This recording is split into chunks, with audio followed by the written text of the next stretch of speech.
السلام عليكم ورحمة الله. عاملين ايه يا بنات؟ يا رب كلكم تكونوا بخير. هنعمل الميك اب لوك. نزلت صورته برضو على الانستجرام. كل البنات طلبت اللوك بس انا اوريدي كنت مصوراه. اول حاجة هنعمل ماسك للبشرة، بس قبل الماسك هستخدم الشفرات بتاعة الشيفنج عشان اشيل الشعر الزايد من عند بشرتي. وكلكم سألتوني ايه النوع اللي بتستخدميه والبراند بتاعته ايه. البراند اسمها AOA، وهي دي برضو هستخدم منها شوية حاجات كتير في الفيديو. في منها حاجات زي كده، مناديل ميك اب ريموفر، مناديل لإزالة مكياج العيون، ومناديل لإزالة ميك اب الشفايف.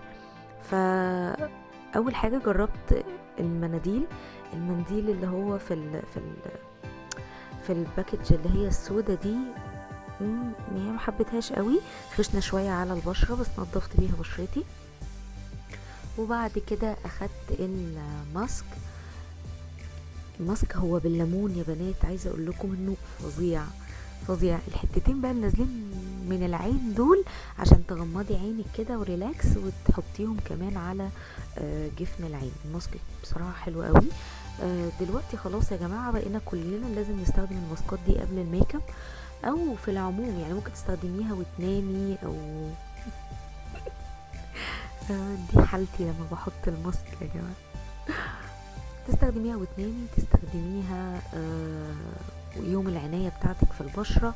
الماسكات دي فعلا ترطيبها قوي جدا، وطبعا ما بنسيبش اللي في الكيس، ناخده ونحطه على ايدينا.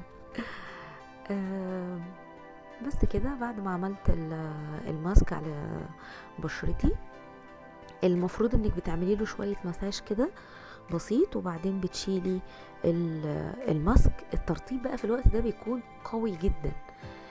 البواقي اللي بقت من الماسك على بشرتك اعملي لها زي مساج كده، خليها تدخل جوه البشرة اكتر، او يترطب اكتر. يعني ما تشيليهاش بتيشو ولا باي حاجة. بعد كده هستخدم العدسات دي برضه. هسيب لكم اسمها، تقريبا اسمها لامور، بس انا مش تمام. اكيد اسمها لامور. هسيب لكم اللينك الدرجة. الكلام مش مجمع معايا خالص. هسيب لكم الدرجة برضو في صندوق الوصف. زي ما انتم شايفين الباكج حلوة قوي قوي بتاعت العدسات. وكالعادة بطلع العدسة واحط عليها اسمها من ورا، واللون بتاعها عجبني وكانت مريحة جدا جدا في العين، فعلشان كده طلعتها معايا. بعد كده اخدت الرولر دوت من عند إيلف. ده بيعمل ريفريش لتحت العين كده يا بنات. عايزه اقول لكم اني استخدمت كذا منتج للترطيب تحت العين من إيلف. ده التاني تقريبا. المنتجات بتاعت إيلف بتاعت السكين كير محترمه قوي، فحبيت برضو الرولر ده جدا. بعد كده الإيلف سيرم فاونديشن.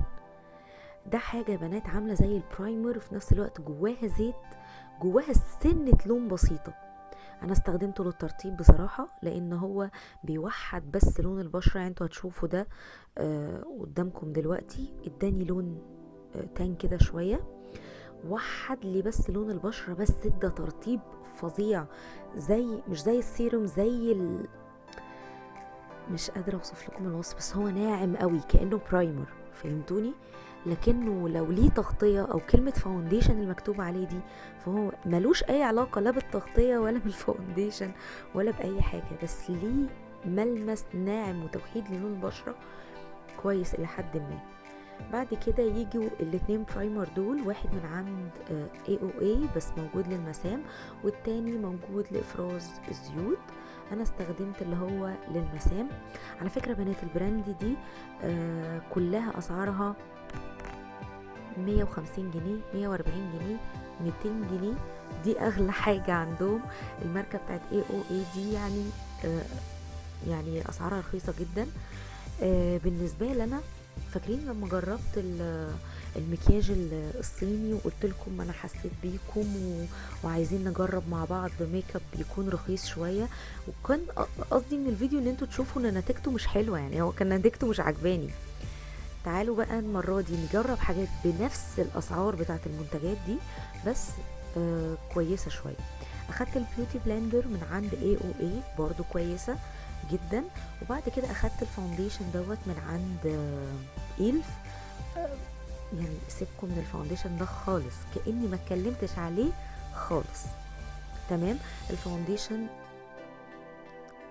يعني هو ملوش تغطية، عامل زي البيبي كريم بالظبط. برضو جربت نص بالبراش ونص تاني بالبيوتي بلندر حبتوش خالص. التغطية بتاعته بسيطة جدا، كله اتشفط في الاسبونشة زي ما انتوا شايفين. لا سيبنا من الفاونديشن ده خالص. بس في ناس بتحبه للامانه، شفت عنه ريفيوهات عند حتى الاجانب وكده، انهم بيحبوا ده المنتج بتاع إلف ده عشان خفيف على البشره. اول حاجه خالص استخدمت الكونسيلر برضو من عند AOA بعد الفاونديشن. عجبتني التغطيه بتاعته قوي، شويه ناشف، يعني ممكن يدخل في الخطوط مع الناس اللي عندها خطوط. بس الكونسيلر فول كفر، ما صدقتش ان ده سعره ممكن يبقى 140 او حاجه كده. بس اللي عندها خطوط كتير تبعد عنه يا بنات لانه ناشف. شايفين كمان درجه الكونسيلر التانية اللي انا حطيتها لونها ابيض، فانت ممكن تجيبي الدرجه البيضه دي تفتحي بيها اصلا اي كونسيلر عندك. وزي ما انتم شايفين الكونسيلر الاولاني اللي حطيته كان لونه على روز شويه، اول ما حطيت نقطه من الفاتح ده فتح لي الكونسيلر تحت العين حلو قوي. اخدت الكونتور دوت، هو عامل زي البنسل كده. الكونتور ده حلو قوي، كريمي، بيمشي بسرعه، عجبني فيه. بس يعني القلم صغنون القلم صغنون قوي. بس الماركه دي يا بنات كلها مناسبه للبنات بتوع الجامعه، البنات اللي لسه مبتدئين في الميك اب في العموم، البنات اللي لسه ما عندهاش فلوس كتير عشان تجيب ميك اب، لكنه مش للميك اب ارتست ابدا. يعني خلوا بالكم من النقطه دي. ولا حتى للناس المحترفه في وضع الميك اب. البراند كلها عامله زي انتوا عارفين زي ايسنس كده، زي كاتريس، هي بالظبط نفس الحاجات ديت كده. حاجات تنفع يوميه وكويسه. على العموم انا بستخدم الحاجات دي دلوقتي يوميا في الميك اب بتاعي العادي.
الباودر غامقه على طول على منطقه الكونتور، فهمتوا قصدي؟ فالباودر شايفين ابتدت تمشي على الكونتور اللي انا كنت عاملاه ناحيه البشره من غير ما نحط يعني طبقة باودر ولسه طبقة كونتور تاني باودر، لا ثبتي الكونتور الكريم بأي باودر تكون صغيرة بس تكون غامقة بس شوية. بعد كده اللوس باودر من عند AOA، بص فكرتني بأماندا، يعني بصوا الحجم بتاعها صغير، واللون دوت على بنانا شوية، بس خلي بالكم لانه البنانا ده او الاصفر اللي فيها اصفر اغمق شوية. انا فتحت في الكونسيلر وعدلت بقى لون البشرة كلها باللون الاصفر من عندها. بعد كده القلم البنسل دوت من عند إلف. القلم ده انا بستخدمه في الفترة الاخيرة في بداية بس الحاجب، لان اللون بتاعه على بلوند كده شوية. هقول لكم القلم ده يقارن بايه. القلم ده يقارن بانستازيا، ويقارن كمان يا بنات بالنيكس. في قلم من عند نيكس بحبه جدا جدا، وفي قلم من عند بنفيت برضو نفس الحاجة، بس بتاع بنفيت للصراحة جودته احسن من هما الاتنين. بس القلم الرائع بتاع إلف ده للحواجب.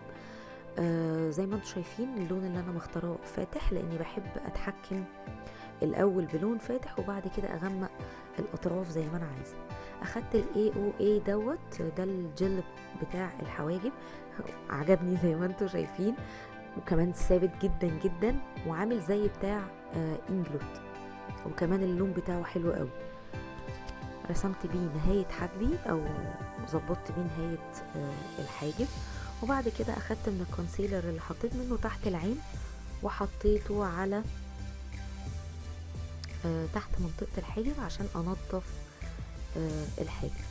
خدوا بالكم عشان زي ما قلت لكم الكونسيلر ده بينشف بسرعة جدا، ما تحطيهوش في اماكن فيها خطوط او ما تجيبيهوش اصلا لو انت عندك خطوط.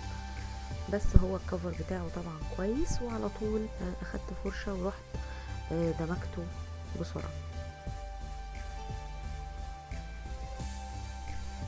سوري.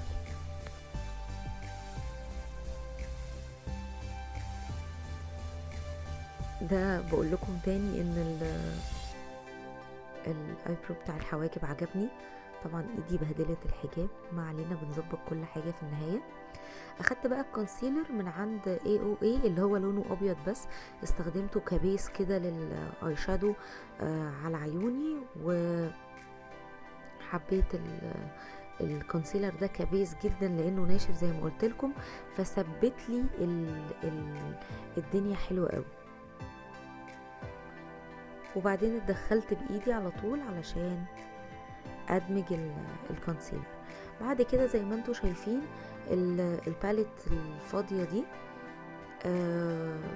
بتاخديها. بصوا انا هكتب لكم كل المنتجات منين تحت في صندوق الوصف.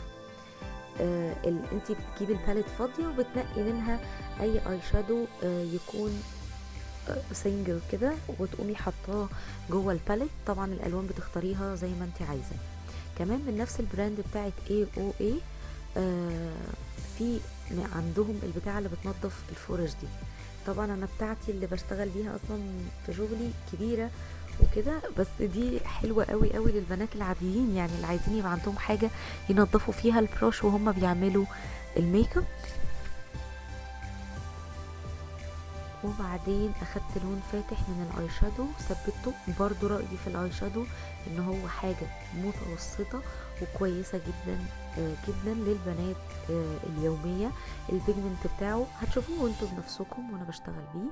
البيجمنت بتاعه ما بين يعني ما بين التقيل والخفيف. ما حبيتش قوي الالوان الشيمري فيه، لكن اللي عجبني فيه ان هو بيندمج بسهوله وما بينجز معاكي في الوقت، والالوان مناسبه للنهار او للخروج كل يوم من غير اوفر.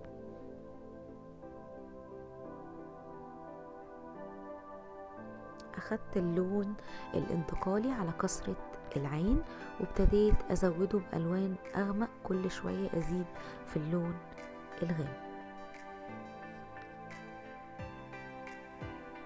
اخدت فرشة اصغر وابتديت اغمق اللون عشان اكسر العظمة بتاعت العين اكتر.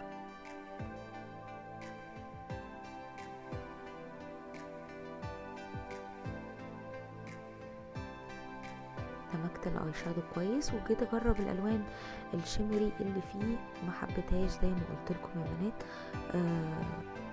حبيت بس الالوان المات اكتر، فجربت كذا لون لحد ما في الاخر حطيت لون غامق زي ما انتوا شايفينه، كلكع شويه في الخطوط، وكان انه كلكع شويه في الخطوط، وكان يعني مش حلو، مش مدي فينش حلو لجفن العين. لكن الاي شادو المات هو اللي كويس. اخدت لون غامق طبعا عشان احطه على اللون اللي باظ، وظبطت بيه جفن العين كله. وبعد كده استخدمت الايلاينر الاسود دوت برضو من عند AOA. الايلاينر حلو جدا، مناسب لطول النهار. احلى حاجه فيه انك لو دمعتي او عرقتي ما بيسحش، بيتشال كانه ما كانش موجود. ولما بتيجي تنضفي وشك ما بيعملش اي تهبيب او حاجه في الوش زي كده، لا، على طول بيقوم متشال في ثانيه. بعد كده استخدمت الماسكارا الوبريه من عند AOA. اول حاجه بتحطي الماسكارا اللي هي على اسود، وبعدين بتروحي تحطي الماسكارا اللي فيها وبر شويه، علشان زي ما انتم شايفين البنات اللي ما بتحبش تحط رموش تقدر تستخدمها. زي ما قلت لكم الكواليتي بتاعتها متوسطه جدا جدا، يعني لو هديها تقييم نقول 5/10 للاستخدام اليومي فقط. بعد كده اخدت ماسكارا تانية عادية من عند AOA، حبيت فيها فرشتها لكنها ما بتكثفش الرموش زي ما انتوا شايفين، فعلشان كده جربتها على عيوني لوحدها عشان اوريكم الماسكارا الوبرية هي والماسكارا التانية عملوا افكت عامل ازاي. وطبعا هما كانوا اكتر، يعني عملوا لي رموش شوية. نفس اللاشز برضو من عند AOA. الرموش تحفة تحفة، دي بقى اي حد ممكن يجيبها، اي حد تشتغلي ميك اب ارتست، تشتغلي عادية، دي الرمش حلوة قوي. دي سعرها 200 جنيه. الكواليتي بتاعتها احسن من اردل شوية. بعد كده اخدت براش انجل كده وعملت بيها تحت العين. ابتديت اثبت اللون تحت العين واسحبه لبره شويه شويه، عشان عايزه عيوني تبقى مشدوده مع رسمه الايلاين، يعني مش عايزه خلاص ارجع انزل عيني تاني بالاي شادو من تحت العين. وابتديت امشي بس شويه شويه تحت رسمه الايلاينر، وهسيب الونجايه مفتوحه كده شويه اللي انا عملتها من تحت. اخدت البرونزاج من عند إلف وابتديت اعمل بيه يعني برونزاج على بشرتي. البرونزاج بتاع إلف ده برضو كان حلو قوي، كانت استخدمته برضو نيكي توتوريال وقالت عنه ان هو كويس قبل كده، فحبيته قوي. وكمان مشيت على كل الاماكن اللي عايزة ابرز فيها الكونتور بشكل بسيط.